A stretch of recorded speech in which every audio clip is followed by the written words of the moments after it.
I still stand behind. I think it's not a one size fits all. Right. B, hybrid tends to be the best solution. C, it takes upskilling of your leaders in order to lead in hybrid. And it takes trusting your people and a more human centric type of culture where you care if your person has a 2 hour commute every day. You want the person to have a life and to be able to juggle and balance everything so they can be their healthiest in their work with you. So if you're calling everyone back 100% of the time to an office, you're making a fundamental error of judgment when it comes to attracting and retaining talent. I'm Lorne Rubis. I'm the host of Culture Talks, where we talk to leaders who are making the world better by taking on the world's nastiest problems and also creating thriving workplaces where people can really kind of bring their best. And today we're so fortunate to have a friend and colleague, Dr. Laura Hambley Lovett on. Laura is a renowned organization psychologist. She's an author, podcaster, entrepreneur. She's a coach, mother of three teenagers, the influencer, if I understand correctly, a budding TV producer, perhaps, and much more.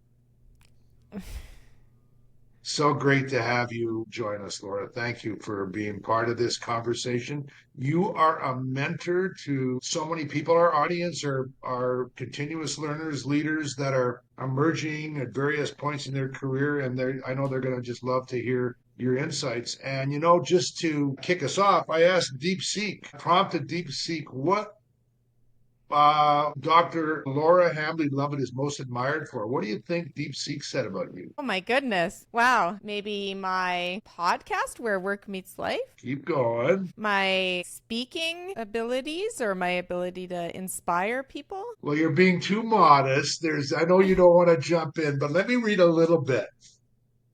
Dr. Laura Hambley Lovett, and goes on to describe where you're at and who you are, is most admired for expertise in workplace mental health, leadership development, fostering resilient organization cultures. And it goes on and it talks about your mental health advocacy, leadership and team development, hybrid remote work experience, thought leadership, and your founding roles with Canadian career counseling, work evolution, on and on and on. So I don't think DeepSeek was hallucinating. I think it was right on, don't you? Well, thank you. I'm really humbled by that. And I'm really excited about my new platform around eradicating toxic bosses and building healthier, non-toxic workplace cultures. Yeah, I really want to get into that. Hey, I just kind of just want to get going with maybe just a question. Honestly, more from a colleague friend question. Like, Laura, the world feels shaky to me right now. The ground feels shaky. Like, from a geotechnical, economic, technology, emotional point. Am I the only one? Are you feeling that? And how's it landing with people when you're out there? How's it landing with workplaces and leaders and cultures? What do you just colleague to colleague? What are you feeling? I'm feeling a time of great challenge, a time of a lot of egos at play, a really, really shaky time. But with the difficult times always come regrowth. And I see a lot of people going through growth periods. And if you're at all spiritual, awakenings. So I see this as a real chance for people to grow and evolve with a greater connectedness to humanity, because I feel there's a real disconnect going on with a lot of like lower level fear, greed, power, control energies. And I'm here to make a difference on that front too. I'm so glad to hear you say that, because I think I'm feeling the same thing. There seems to be almost an emerging of these, as you described them, low level qualities that, Mm-hmm. and of course, they're being modeled by people that in high powered leadership positions without getting into politics here and that kind of thing. And I think it's causing dislocation with people. And people are frankly I mean, people often always talk about being stressed out. But I just feels to me like people are just like way more stressed out than I've experienced in my 75 years kicking around this earth. And I'm just curious, am I overstating that? Because I think it is a time for regrowth, but gosh, you can get lost in the negativity if you're not careful, don't you think? Yes, it's a period of mass destabilization. So you can spiral easily, I call it, and spiral into feeling high levels of anxiety, depression. Why should I go on? I mean, that would be one way that people can head with this. So I'm really trying to speak out a lot around mental health resiliency, shining a light around these challenges, but also it's a time for people to be rising in frequency and living in the now and doing some detox from media because the media can just eat you up alive inside if you let it control you. Social media as well as mainstream media. And then just realizing that it's a chance to connect deeply with others. There's real connections of those people that take it as a chance to raise in their frequency. Hey, Laura, you've got three teenagers. One's 19, and I think the other two are still at home, if I remember correctly. But what do and I had my MBA students read The Anxious Generation as part of their development activity. What are you saying to your kids these days? Like what do they're going to be hitting the workforce real quickly. What's your take on them and how they're feeling and what kind of advice, both as a mom and as a psychologist, are you giving them these days? Oh, it's hard with teenagers. I won't lie. I have a 17-year-old son who I won't say much, but yeah, he's going through a bit of a prick phase. And then, and then I have a daughter who's 14, who's a beautiful empath, but she's very emotional and very moody. So she can be like a prickly barnacle one moment and then a smooth pearl the next. So that's hard. You're walking around the ocean floor being careful what you step on. And then my 19-year-old's at UBC, and he went through these phases. There's no doubt about it. He went through the prick phase, the know-it-all phase. And he's really evolving out there, I think, by being away, by being in another culture, because the culture is different than Calgary out there.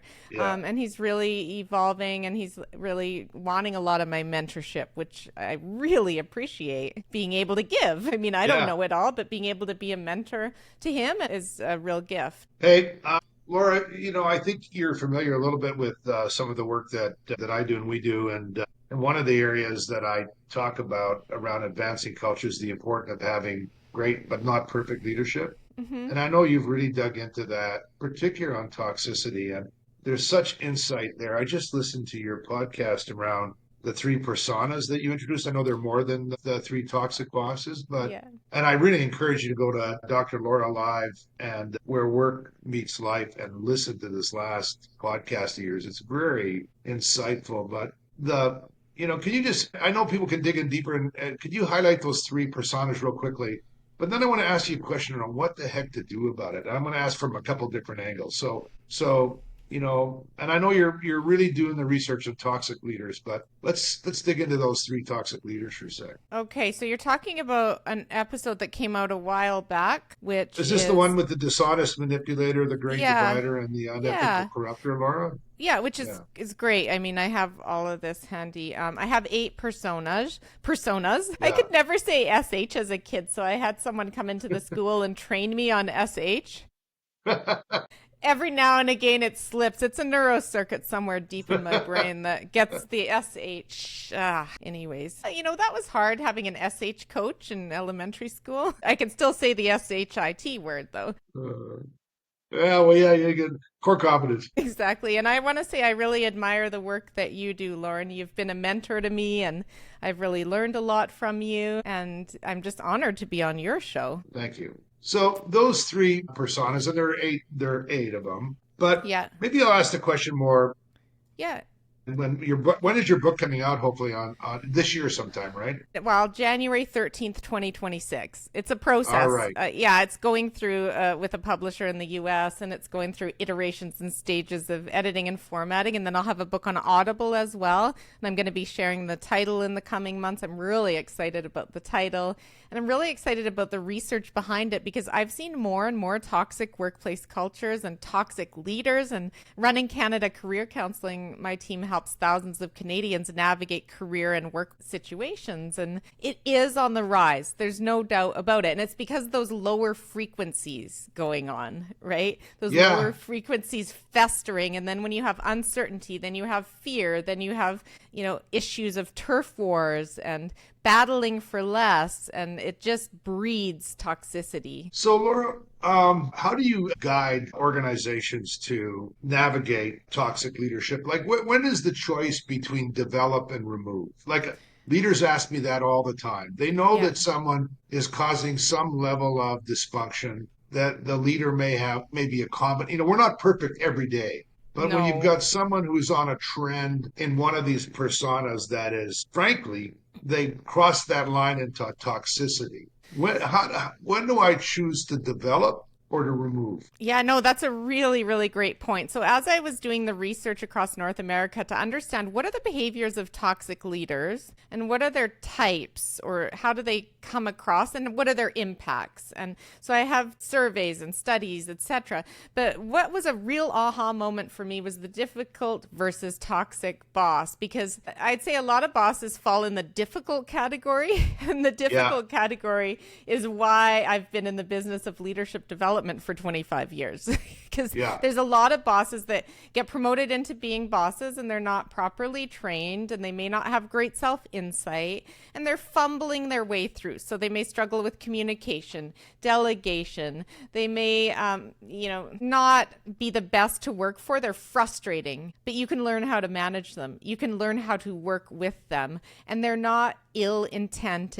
They don't have an ill intention or a harmful intent. So the size of their ego is still doable to work around. Whereas the toxic boss, the ego has taken on mammoth forms, and the toxic boss is harmful. They're harmful to your physical, mental, emotional health, and they're harmful to your productivity. The challenge is they may not be harmful to the bottom line in the short term. They will be over the longer term. But in the short term, they may be brilliant earners for the company, and they may manage their higher ups really well, manage the board really well, and incredibly damaging. You cannot stay with them. You cannot work with them for long, and organizations need to eradicate them. You cannot put them through coaching, training, development, and expect anything different as you can a difficult boss. I that is such an insightful and a complicated boundary line. But I was just thinking as you were talking that if I were the CEO of a company, I'd talk to you about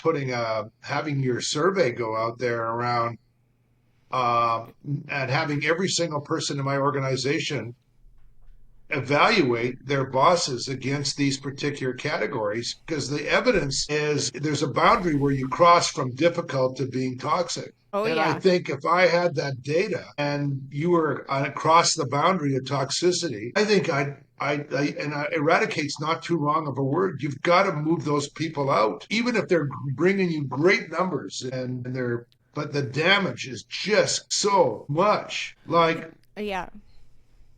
Why do you think we're so, resistant and slow to identify and move these people out, Laura? Well, I think there's a few reasons. One is they do well at bringing in money or profit or organizational success metrics. Right. Number two is they're buddies with the decision makers. So oftentimes we'll see them get into executive roles. And we know that narcissism, for example, narcissists tend to, rise in their careers because they can have the charisma and the confidence and right. So they may be very convincing and buddies with the higher ups. So the club. So we see that. And then we see ostriching. So we know there's something off here, but we're scared to address it. We're scared of the repercussions, maybe a legal battle. We would rather just turn our head or put our head in the sand and ostrich. And I feel sorry for HR, because HR is often caught in the middle of this. So I've been keynoting and speaking more and more and with HR audiences. And this topic is going to be my biggest topic, I think, in the HR realm globally, is the toxic leadership with HR. Yeah, I'm so Laura, a lot of times when we do our Great Not Perfect Leadership Element, we ask people to describe people that have brought the best out of them and people when they've not been at their best. I mean, people bring back stories from 15, 20 years. They break out, they cry. The damage that happens from these toxic leaders is just causes this. I know trauma is maybe an overused word, but I can't think of a better one. It's just unbelievable. Trauma the is negative impact. Yeah, trauma is a really great word, Lorne. Burnout's another one. So I have data that just is coming out. I have some research students right now, and the data is that toxic leadership leads to burnout. It's like a So, significant scientific correlation, and even more so in the younger generation, the generation Z or Z, and then the yeah. younger part of millennials, they're more susceptible to burnout as a result of a toxic boss for various reasons. So let's look at it from their angle. How long do they stick around when they come to the conclusion that they're working for a toxic boss? And of course, they got mortgages to pay and bills to pay and other things. And then you're in this dilemma. How long do you stick around? How long do you wait it out? Well, that's what I talk about in my book. So I have a whole chapter on you have different options. And oftentimes people think they have two options, to stay or to go, but there's actually different options in between those two. So there's actually 6 different paths you can take with it. And one is the path of going to HR and filing a complaint and all of that. And I talk about that in the book, as I mean, that is a path with its pros and cons, like any path. But the path often recommended is to create an exit plan. And once you have an exit plan, it brings you some peace of mind and some control over the situation. Yeah. And we don't see them staying. So 2 years would be a long time under a toxic boss, a long time, because they erode you every day. So if you stay too long, you lose your confidence, you lose your energy, you get sick. You can end up on a medical leave. So, and sometimes taking a leave is the best option. And I talk about that in my book as well. That exit plan, the idea of just having some control by starting to being proactive on an exit plan, which doesn't mean you're going to leave tomorrow, but you're Yeah. starting to work on a plan forward. That And just so much wisdom. I'm going to tell you, I could hardly wait to read the book. And my goodness, I would love for you to read it and even be one of yeah, my early readers if you're willing. that's a deal. That's a deal. And I have a GR date in it. It's called a good riddance date. A GR date is the date that you agree with yourself on. My good riddance date is August 15th, 2025. I'm not staying a day past that. And hopefully I'll get out of there sooner. But like setting a tangible GR date. A tangible GR date. I have never heard that before. I made it up. That is That's why. well, I love it. A good riddance day. I love it. That is just, there's so much power just being able to declare that and to go with that. Hey, Thank you. I want to transition to, as part of the growth and development of our audience here, I talk a lot about another element about aligning purpose. And, there's emerging research now about, not only aligning ourselves with our organization purpose and our team purpose, but also can we line up our individual purpose with the deep meaning and purpose behind organizations. Do you have any insight on that? Are you finding any angles on that reinforce that notion, or what are you discovering about that way of thinking? It's so ingrained in me because that's what at Canada Career Counseling, that's our mission, is to help people find their purpose in their careers. And the ideal is you find an organization or an entrepreneurial venture or different roles in your life that match with that purpose. So that align with the values of the organization or the work you'll be doing. And then that's the sweet spot for people. So I'm 100% in agreement on that. I find that purpose work is the hardest of the hard work. Don't you think, though? It's not like you wake up in the morning and just, it's really, you got to do an anthropological dig on yourself and what's important. And, it's complicated, right? It's hard for organizations, it's hard for teams, and it's hard for individuals. Do you have any kind of tips or tricks around what can accelerate or amplify the ability to dig into a purpose? I mean, there's lots and lots of books and resources Yeah. on it. And I definitely have a lot on my Where Work Meets Life around career fulfillment is one of my pillars on Where Work Meets Life, my podcast. But I think sometimes with people, it takes a tough experience in their life. And I call it an AFGE, another F growth experience. It takes that, and that can be being laid off from a job that you weren't expecting, being fired, losing a spouse, losing a marriage, something, your kids move out, and that's been your identity. And it takes that in order to say, who am I? Yeah. Who am I? So sometimes it takes that to work more intentionally on it year over year. I call it a career health check every year, just really taking the time to look inside. If you can do some sort of retreat, that's beautiful. If you can work with a career psychologist or counselor, that's beautiful. But the more intentional side, you need to make the effort on doing it versus the AFGE happens and it almost catapults you into it, into that thinking. Hey, thanks for your perspective there. I want to take you and get your thoughts on another element. And it's and it kind of ties into this low frequency emerging kind of toxicity that's evolving. And it's around the values in modern organizations. Like a lot of people, Laura, just have a gag reflex thinking about values, right? The organization values. They see them, Yeah. on the annual report, or they see them in the and they're hollow. They ring hollow. There's no integrity on them. Would you advise organizations to continue to invest in thinking about aligning people on values? Or do you think that's, old school thinking that's lost? We've lost our way on it, and we should leave it alone. Well, I'd say I think values are critical, but if you're not going to stand up behind them, because walls don't hold up values, people do. And if you're not going to do really courageous work around how you're going to select, promote, identify leadership hotspots, I call. So if there's a toxic hotspot, it's almost like a burning ember, something's going on. You need to get to the bottom of that, and you need to act swiftly with courage, because it's the toxic leaders that make fun of the values almost. They don't respect the values, and people say, what's the point? Yeah, we have all these values. That's BS, right? Yeah. It's just BS. When you're especially so I'd say if you're not going to stand behind them and make the tough decisions and invest in the talent management processes and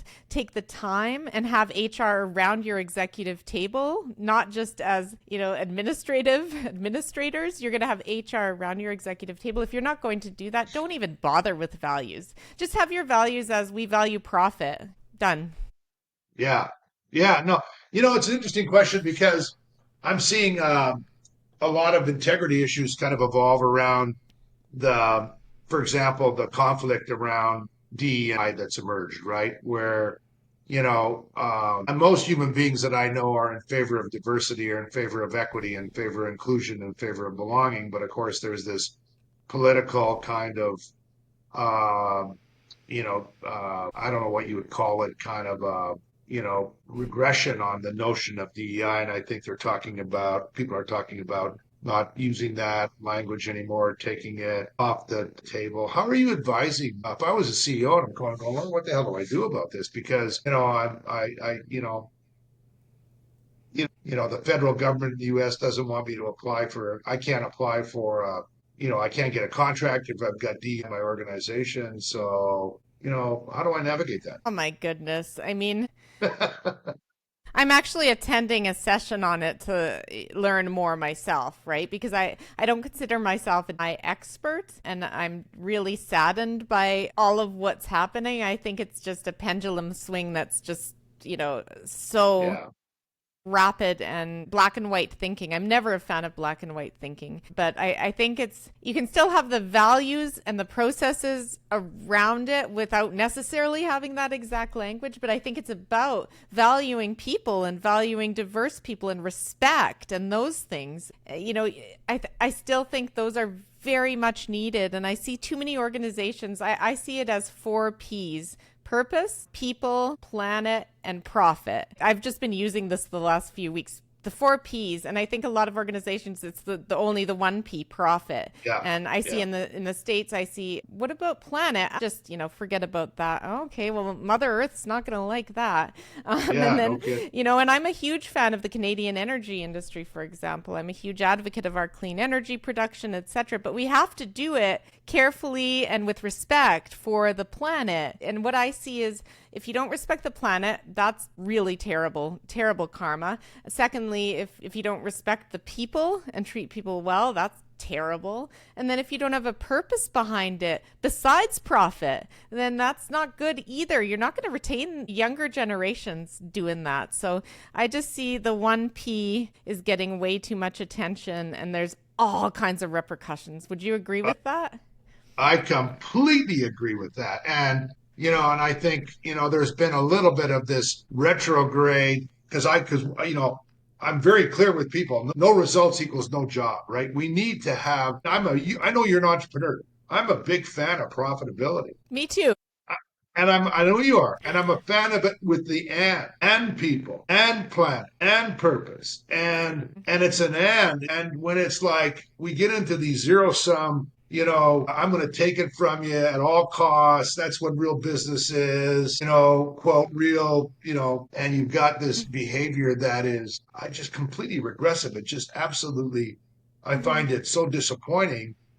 And I'm looking for leaders to step up and that's why the leaders in this podcast that join this podcast, this group, this movement of finding the and, right? And Yeah. it's absolute. We're not going to do it perfectly. We're going to be clumsy and that kind of stuff, but it's not I win profit at all cost at your expense. It's just, I don't care how, I'm a big fan of competition, but it's always about getting better and excellence. Yeah, it's toxic masculinity too. I think there's men and women or male and female energy, regardless of how you identify, with your own gender, etc. I still think there's feminine and masculine energy at play. And if we have too much masculine control and I win, you lose, and it's just not good. It's not sustainable. It needs the balance of collaboration and Exactly. warmth and care. And, there's two extremes, fear and love, basically. It sounds cheesy, but I'd say we're way too much on the fear side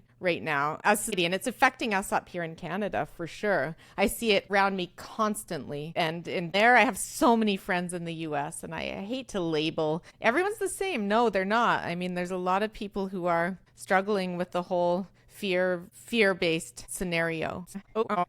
Hey, Laura, I want to talk about another area again for to share with our audience here a little bit about an area I know you're digging into more, and that's about ego.